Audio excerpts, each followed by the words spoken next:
But Tom Lehman is a great friend. You know, I don't really know a lot of his records.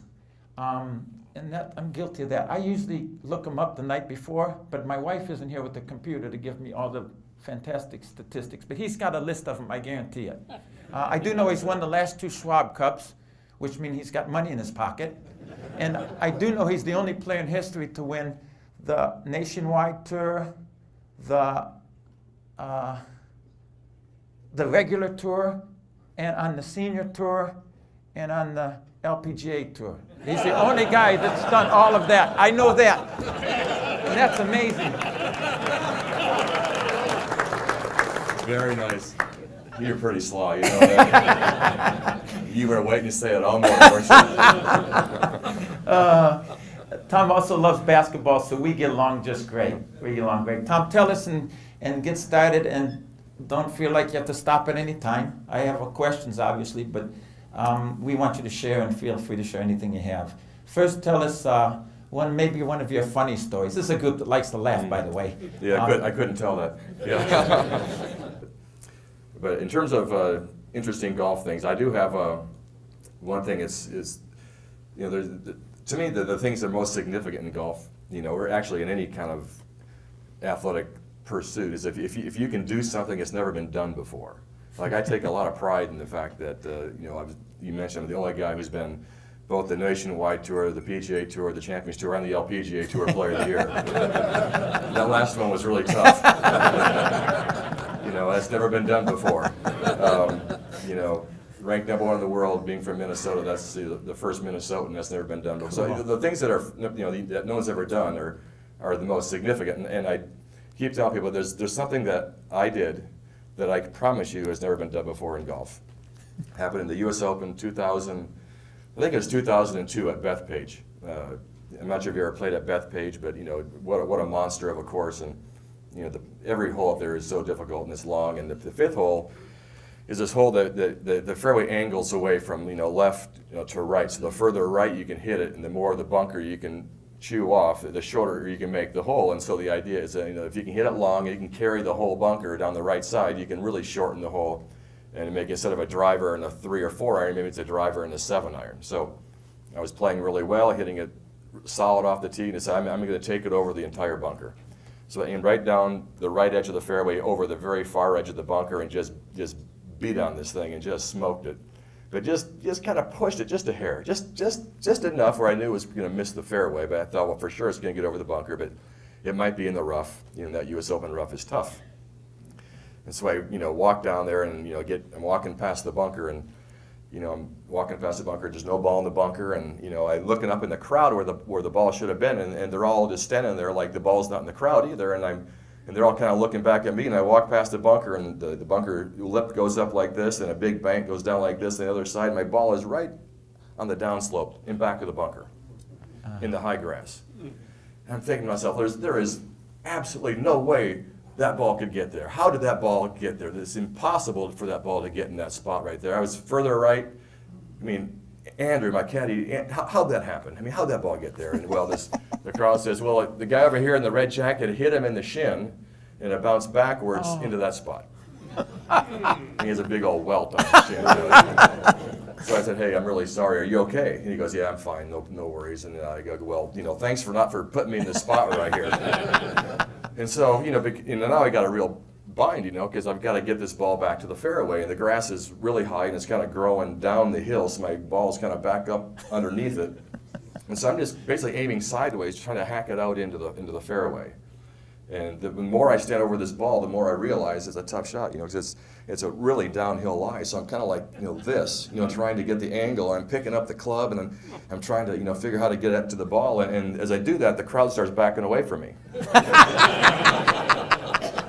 And so I stop and I say, what are you guys backing away for? And they say, well, you know, some guy goes, Neil goes, hey, you're going to shank it. So even I know better than to say that. So I say, well, you know what?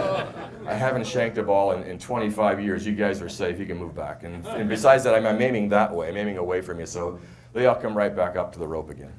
So now I'm there, and I'm, you know, like this. And I'm, you know, the more I'm doing this, the more I got to swing really, really hard, and I've got to really get that angle. I'm really leaning my shoulder forward, trying to get down the slope, and you know how it is with a downhill lie. Just, you know, I'm pretty soon, I'm almost standing on my head trying to get that angle. And I finally take this big swing. I swing as hard as I can with my sand wedge, and I cold shank it. Just a complete cold shank. And but listen now. But listen. Yes. I hit the same guy right in the chest.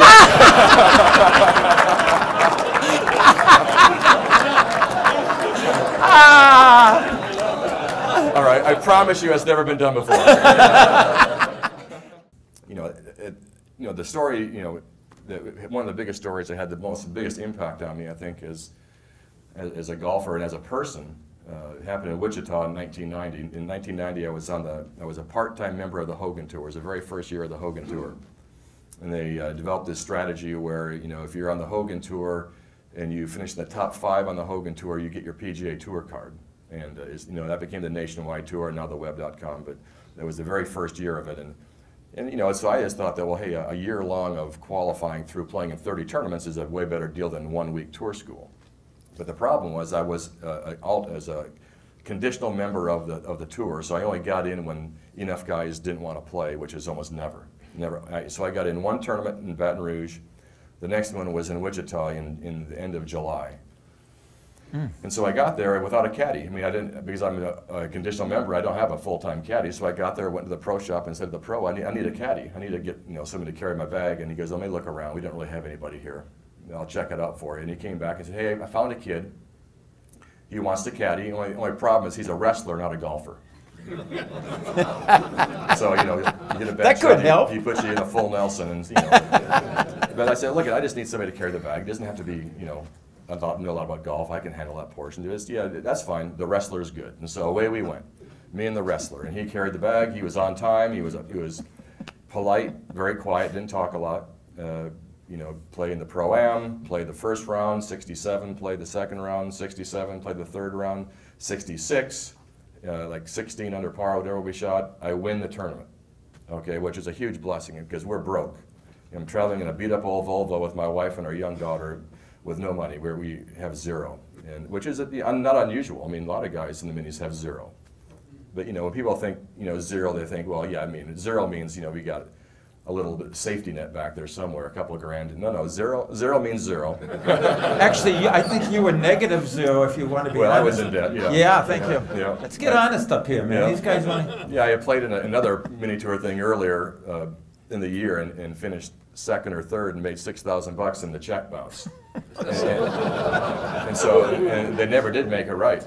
You know, so you have all the bills that stack up, and then you got to pay, and then the check that you needed to pay it with bounce. And so, you know, I was, you know, out $6,000, and so I was actually $6,000 in the hole. So, you know, that was one of the reasons why we decided at that point we're never going to go into debt. And so once we got out of that debt, we've never had debt. But even when we were still broke, you know. But anyway, so I win the tournament. Okay, I win the tournament and win $20,000. And, you know, $20,000 is the most money I've ever seen, ever. I mean, we thought we were the richest people in the world and couldn't believe what a blessing it was, how much we needed it. You know, all kinds of good things came with that. Number one being that no matter what happened the rest of the year, I was going to be exempt on the Hogan Tour the next year. You know, so having a place to play next year was a really insignificant thing. There was the pressure of wondering what was next year going to hold was already taken care of. So whether I got my PGA Tour card or not, I always had the Hogan Tour next year. So that was the biggest thing. And then the $20,000 obviously financially was huge. But had a dilemma, you know, and the dilemma was this, is typically you pay your caddy 10% when you win. 10% of what you earn. And you know, so 10% of 20 grand is $2,000. That means it's a lot to us. It meant a lot to us. Do you pay the wrestler who didn't know what he was doing? He didn't know what he was doing. I mean, he didn't read a putt, didn't help with the club selection, didn't know about the wind. You know, you just, you know, do you pay him the $2,000 or not? You know, it's a bit of an ethical, you know, dilemma. I asked my wife. She said, just do what you think is right. And so I thought about it, I prayed about it a little bit, and I ended up in the day saying, you know, I just think there's no rules out there that says that the caddy has to be a superstar. You know, but there is kind of an unwritten rule that says, well, you're a team out there, you and your caddy, and when you win, you give your caddy 10%. So whether he's a wrestler or a golfer, he's part of your team. I think it's fair to give the guy the $2 grand. So I did. I paid him $2,000, gave him the check, shook his hand, away he went, away we went. Didn't really think much about it. About 2 months go by, and I get a letter from him. In the letter, he kind of shared his story, which he didn't share with me in person. Told me about how his father had abandoned the family when he was a young kid. He and his brothers basically ran free, ran wild. His mom worked 2 or 3 jobs to try to make ends meet. He got into trouble, drugs, alcohol, yada, yada, yada. This typical thing with a kid who's got no supervision. His senior year in high school, went to FCA meeting and heard about this Jesus guy and realized he needed Jesus in his life and became a Christian. That's great. And had a mentor who was his coach and kind of got his life together, became the state champion wrestler. And then he had this dream of going to college. He wanted to go to college. He wanted to go to a Bible college. But he had no cash. The mom had no cash. And the tuition was $2,000, so he didn't have it until he got my check. So the $2,000 that I paid him got him into college. You know, so the moral of the story for me is that, you know, it's easy for us to get so wrapped up in our little bubble, you know, thinking all the things that happen to us is for us and us alone. And you know, God has blessed me with his victories, blessed my wife and I and our child, and you know, this is all about me. And God would say, well, yes, I did bless you. Absolutely, you're going to get a lot of good from this. You know, but there's a way, way bigger picture out there than just you. Yeah. You know, way bigger. And so when you do the right thing and you follow what you know is the right thing to do, you know, the things that you do have a huge impact on those around you. And so this bigger picture idea has really kind of been with me ever since. I really see things, I think, you know, go way beyond just what happens to me and a bigger picture that God has out there for a bigger purpose. You know, but as a golfer, you have to learn one essential thing. I mean, there's absolutely, you can get by with a lot of things, but you have to know one thing for certain, and that's you have to know that you're capable. You have to believe in yourself. You have to have confidence. I mean, it doesn't matter what you're doing. I don't care if it's sports or music or business. If you don't believe in what you're doing and believe in the talent you have, you're never going to go anywhere. And so I had to learn that. It wasn't maybe natural to me. And I remember hitting one shot at tour school in 1991. It was after the same year that this thing happened in Wichita, where I had to birdie the last hole to make the cut in order to have a chance to get my card.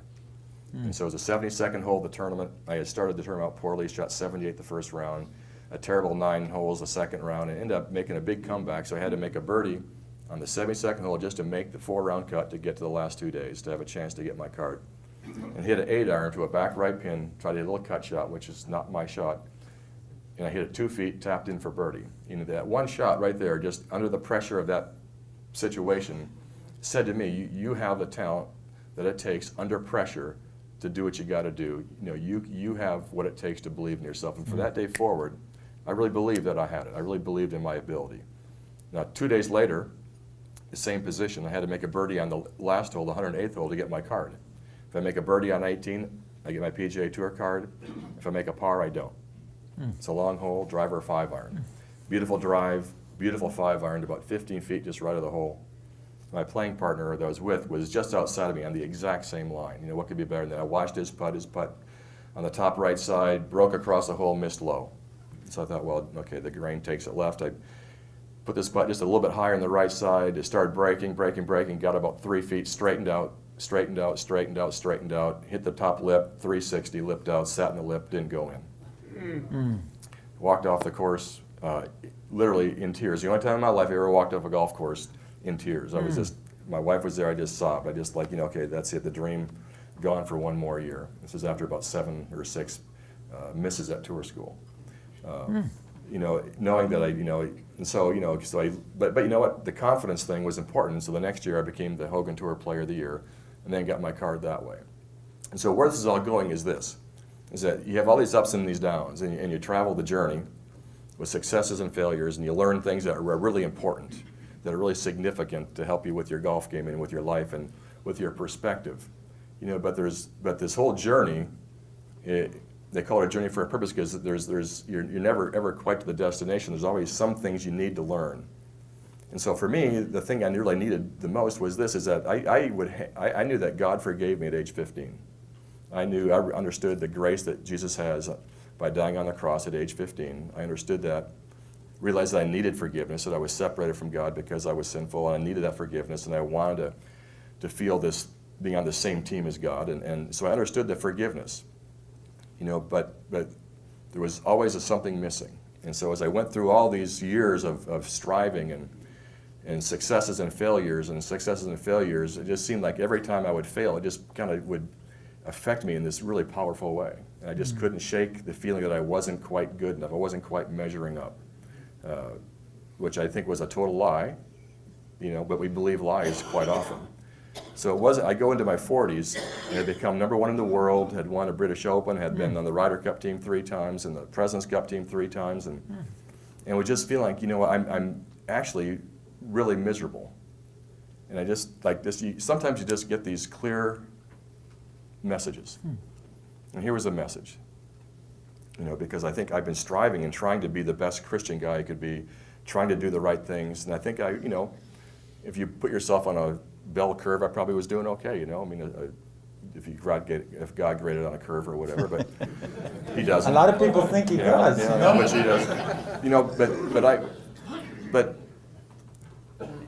he doesn't. Just this idea of always trying so hard and then feeling like you're not quite good enough whenever you either fail with what you're trying to do, or if you do something in your life that you know is wrong, and you sin against God, or you do something with your wife, you yell at her, you bark at her, you yell at the kids, kick the dog, whatever it might be. Just those things really would put me in a tailspin, and I would hang on to them thinking I'm just not good enough.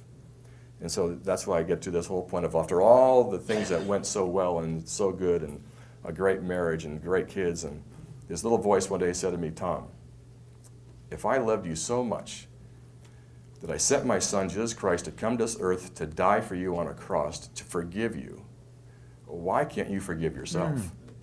So the second part of the equation for me took from 15 to about 40, about the idea of learning to forgive yourself. I don't think God wants any of us to hang on to guilt when he's already forgiven us. When we know, if I do something to you that upsets you, I say, hey, Tom, I'm really sorry. And you say, hey, don't worry about it. And we don't worry about it, and away we go. But I wasn't doing that even for myself. I would hang on to every little thing. And God finally said, look, I forgave you. It's gone. Forgive yourself. Move forward. You're in this bondage of guilt and against yourself, and so let it go. And I did. I learned that lesson. And I mean, I would say that even more than at age 15 was the most significant moment in my life. Just this idea of realizing I'm not perfect, and that's okay.